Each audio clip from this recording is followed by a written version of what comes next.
Vamos lá, turma, continuando. Página 9, agora falaremos sobre cadeias e teias alimentares.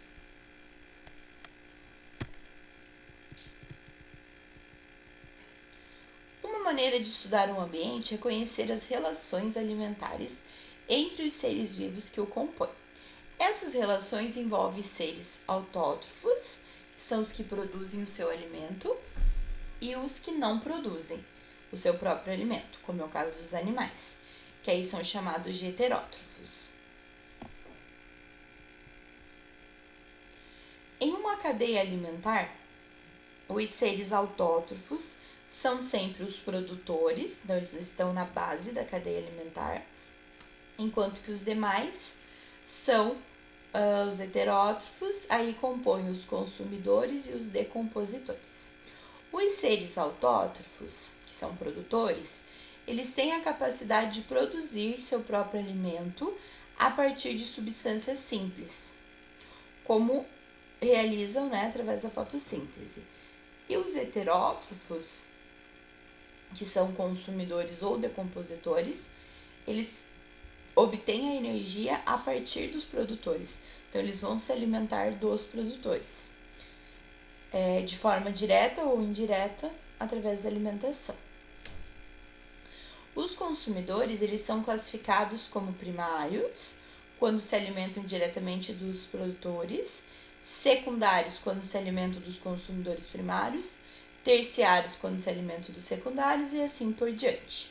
Os decompositores, que são as bactérias e os fungos, eles também fazem parte das cadeias e teias e eles atuam em todos os níveis. Eles fazem a decomposição de todos os organismos mortos. As cadeias alimentares, elas podem ser representadas por diagramas, nos quais as setas indicam sempre o caminho do consumo do alimento. Vejam um exemplo. Então, nós temos aqui uma cadeia bem simples. O capim, que seria o produtor, o rato, que está se alimentando diretamente do capim, então o consumidor primário, e a cobra, que se alimenta do rato, que seria o consumidor secundário. A seta, ela indica o sentido, do consumo do alimento. Dizemos, então, que cada componente de uma cadeia alimentar ocupa um determinado nível trófico. Então, o produtor seria o primeiro nível, consumidor primário o segundo e assim por diante. Quando analisamos um conjunto maior de seres vivos, podemos estabelecer uma teia alimentar. Então, uma teia alimentar seria um conjunto de cadeias alimentares.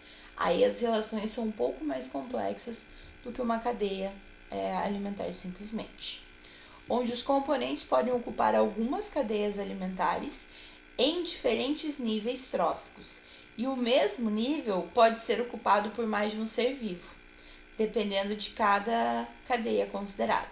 Então, nós temos aqui o capim, o gafanhoto, que vai se alimentar do capim, o sapo, que vai se alimentar do gafanhoto.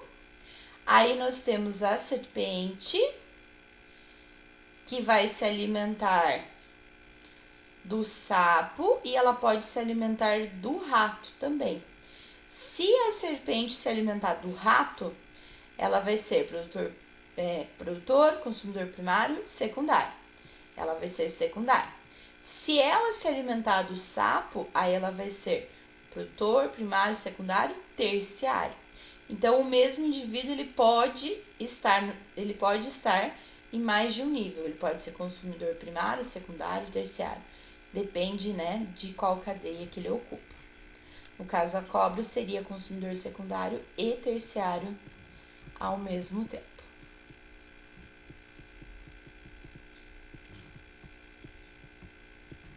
Depois eu vou voltar aqui para a gente resolver as atividades. Vou terminar de explicar primeiro. Consequências para o ambiente. A introdução de espécies no ambiente, ela requer o conhecimento sobre as relações que podem ser estabelecidas entre os animais exóticos com os seres nativos. No caso dos javalis, há poucas informações sobre a sua alimentação e a posição que ocupam nas cadeias alimentares. No entanto, podemos constatar que a invasão de javalis em ambientes pouco modificados causa ainda outros tipos de impactos ambientais. Devido ao hábito de cavar e remexer o solo, os javalis eles destroem plantas que estão crescendo e expõem sementes, que então são facilmente encontradas por outros animais, impedindo assim que as plantas se desenvolvam e que as sementes germinem. Dessa forma, esses animais eles contribuem para a diminuição e a possibilidade de extinção de diversas espécies de plantas. Além disso, quando cavam o solo, eles podem também causar a aceleração do processo de erosão e o aumento do assoreamento dos lagos e rios. Assoreamento seria, vai diminuindo a margem, né, devido à erosão, as margens, né, a terrinha ali em volta dos rios vai acabar desmoronando, vai caindo essa terrinha para dentro do rio e ele vai cada vez mais diminuindo as suas margens. Isso que seria o processo de erosão e assoreamento. O javali acelvajado em plantação de milho, né, que a gente tem na imagem. Esses animais eles podem causar diversos danos aos agricultores. Os javalis eles podem ainda facilitar a transmissão de doenças, como a febre aftosa e a pneumonia suína, para porcos domésticos, além da teníase. Outros impactos sociais e econômicos também podem ser ocasionados pelo ataque a seres humanos e animais domésticos, pelo cruzamento com porcos domésticos e pela destruição de plantações em áreas agrícolas.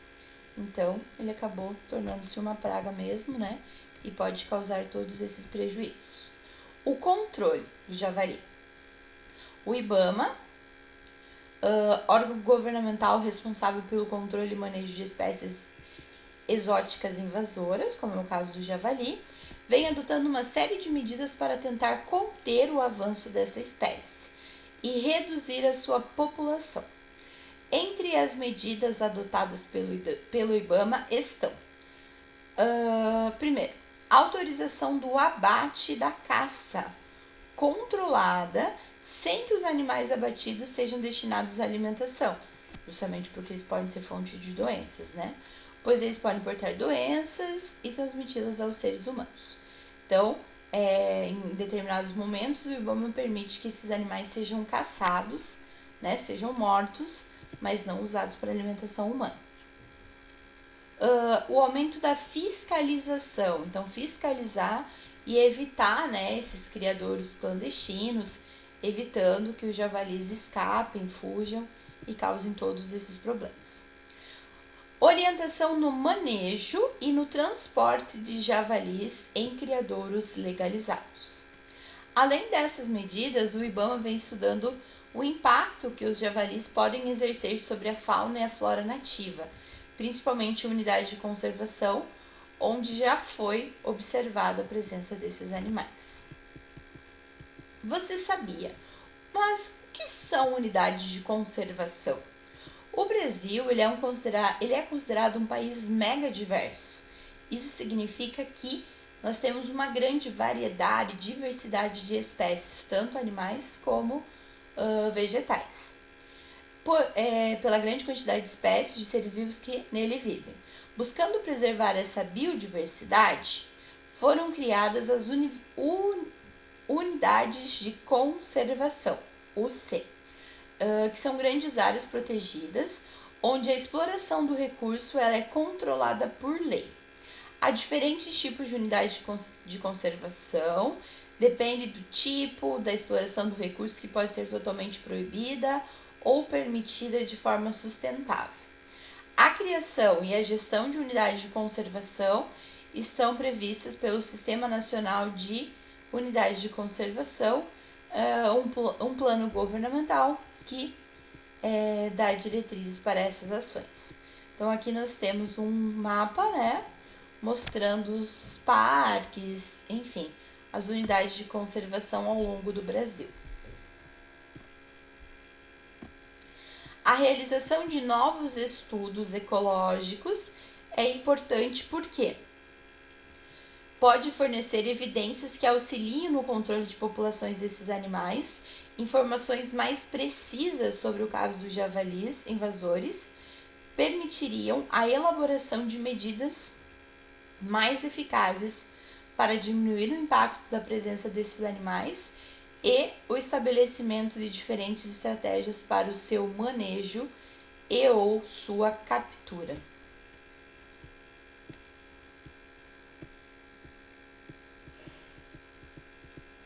Depois, como eu disse, eu faço a correção das atividades, a resolução. Vamos terminar de ver sobre a teoria. Outro caso de espécie introduzida, a joaninha, tão comum, né? Mas não é típica aqui do Brasil. As joaninhas, elas são insetos predadores, elas são caçadoras e elas se alimentam de outros insetos, principalmente pulgões. Na agricultura, os pulgões são considerados uma praga, pois o seu ataque às plantas pode causar sérios danos e prejudicar a colheita. Dessa forma, as joaninhas atuam como um controle biológico. Elas se alimentam dos pulgões, que podem vir a se tornar uma praga. Então, elas acabam controlando o tamanho dessa população, pois são predadores naturais desses insetos praga. Esse controle ele não agride o ambiente, uma vez que se evita o uso de inseticidas, de agrotóxicos, que poderiam causar danos à saúde humana e ao ambiente. Portanto, usar joaninhas como controle biológico em uma plantação seria um ótimo negócio, certo? Depende. A princípio, a ideia é ótima, desde que se use uma joaninha nativa, pois no caso de uma joaninha exótica, ela provocaria vários problemas. Foi o que aconteceu com a joaninha asiática, Harmonia axyrides, que foi introduzida na América do Sul, aqui na América do Sul, em Mendoza, na Argentina, com a ideia de controlar pulgões e outros insetos em plantações de pêssegos. Essa espécie de joaninha, ela ocorre naturalmente em regiões do continente asiático, em países como a Rússia, o Japão e a China. Além da América do Sul, essa joaninha já foi encontrada na América do Norte, na Europa e na África. No Brasil, a joaninha asiática, ela entrou pelo Paraná em 2002. A partir dessa data, até 2018, ela já foi encontrada no estado de São Paulo e em Brasília. O grupo de pesquisa da biologia brasileira vem desenvolvendo estudos que acompanham aí, né, a trajetória da joaninha asiática ao longo dos anos e chegou a algumas conclusões importantes sobre essa espécie. Ela prolifera, ela se reproduz rapidamente e ela leva à perda de espaço das espécies que são nativas. Então, ela desaloja as espécies nativas. Num prazo de 5 anos, ela já corresponde a mais de 90% das espécies de joaninhas que foram consideradas, né, as 8 espécies que foram estudadas. Foi encontrada 38 espécies de plantas em regiões de coleta, um número bem alto. Ela alimenta-se dessas plantas, de 20 espécies de insetos, como os pulgões, que é o seu principal alimento, e ela o encontra com muita facilidade. Ela é uma predadora mais vigorosa e agressiva que as espécies de joaninhas nativas, e as larvas acabam comendo os ovos da própria espécie, que seria uma relação de canibalismo. Elas também se alimentam de frutas, pólen e alimentos que outras joaninhas não consomem. Então, aqui nós temos a joaninha vermelha, que tem cerca de 4 a 8 milímetros de comprimento e é uma espécie bastante comum aqui no Brasil.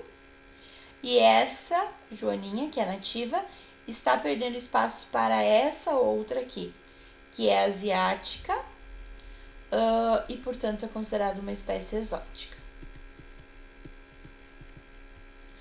Todas essas características conferem à joaninha asiática muito sucesso na invasão do ambiente.